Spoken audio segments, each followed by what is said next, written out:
નમસ્કાર વિદ્યાર્થી મિત્રો, વિભાગ ડી 52મો પ્રશ્ન, કાચના પ્રિઝમ વડે થતું પ્રકાશનું વક્રીભવન.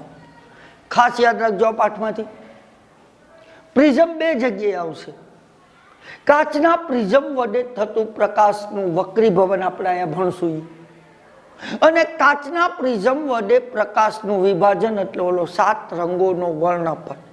એ પ્રકાશનું વિભાજન અને આ પ્રકાશનું વક્રીભવન. તો મિત્રો, જેમ લંઘન વડે કાચના લંઘન વડે પ્રકાશનું વક્રીભવન થાય છે, એમ કાચના પ્રિઝમ વડે પણ પ્રકાશનું વક્રીભવન થાય. તો આપણો પ્રશ્ન છે, શરૂઆત કઈ રીતે કરશું?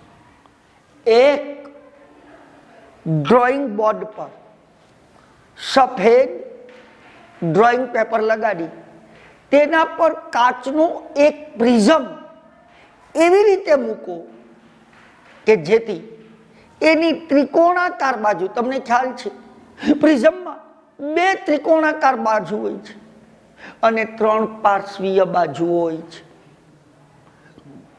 તો એનો પાયો ત્રિકોણાકાર બાજુ બને અને એની કિનારી અંકિત કરી લ્યો એટલે ડ્રોઈંગ બોર્ડ પર ત્રિકોણ બનશે.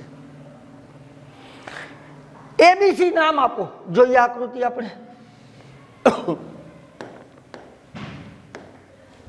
આ રહી આકૃતિ. એબીસી નામ આપો. આપી દીધું. બાજુ એબી, હવે એક પછી એક હું પોઈન્ટ બોલતો જઈશ. બાજુ એબી સાથે, બાજુ એબી સાથે ખૂણો બનાવતી એક રેખા રચો. જુઓ આકૃતિ દોરો તો એને ડોટ ડોટ ડોટ ડોટ સ્વરૂપે બિંદુ H સુધી લંબાવી દેશું. આમ બાજુ એબી સાથે ખૂણો બનાવતી એક રેખા રચો. રચી લીધી. આ રેખા પર તમારે 2 ટાંકણીઓ P અને Q ઊભી લગાડવાની છે. કોના પર? રેખા પર. કઈ 2 ટાંકણીઓ? P અને Q. ઓકે, આ બાજુનું કામ પૂરું. હવે હું એક પછી એક પોઈન્ટ બોલું છું. હવે પ્રિઝમની બીજી સપાટી કઈ?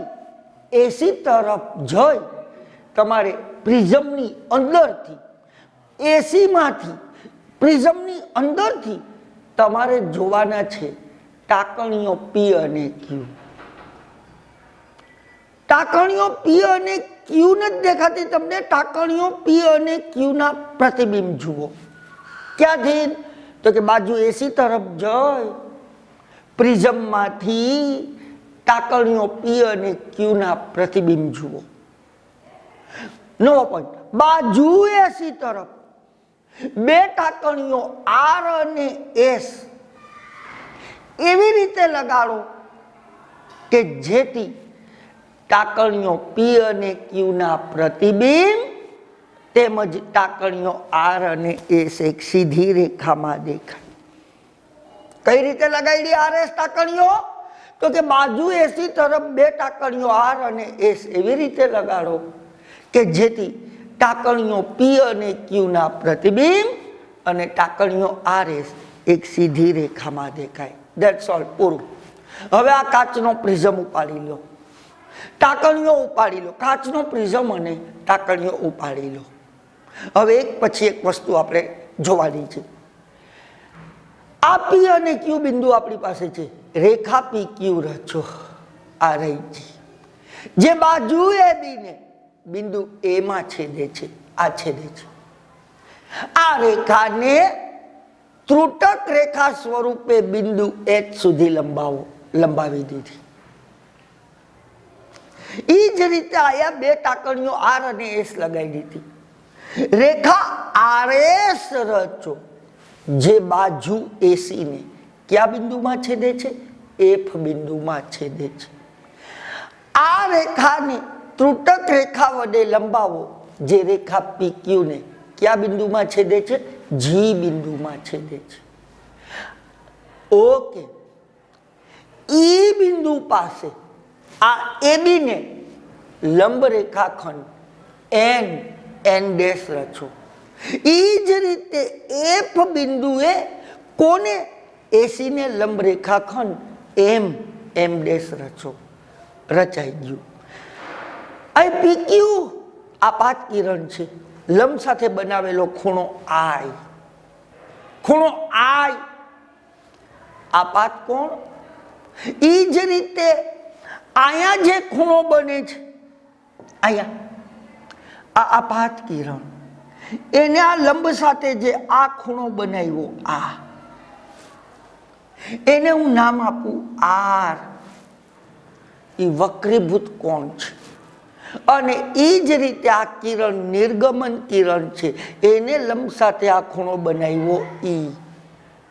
આપાત કોણ આય, વક્રીભૂત કોણ આર, અને નિર્ગમન કોણ ઈ દર્શાવો. દર્શાવી દીધા.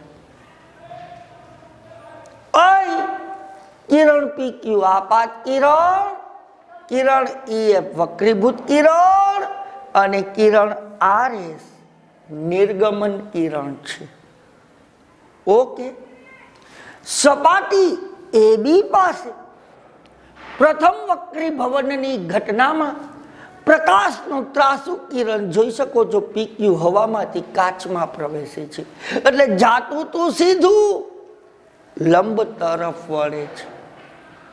આ જ રીતે સપાટી એસી પાસે દ્વિતીય વક્રીભવનમાં પ્રકાશનું કિરણ ઈએફ કાચમાંથી, પ્રિઝમમાંથી હવામાં પ્રવેશે છે, ઘટમાંથી પાતળામાં પ્રવેશે છે, લંબથી દૂર જાય છે.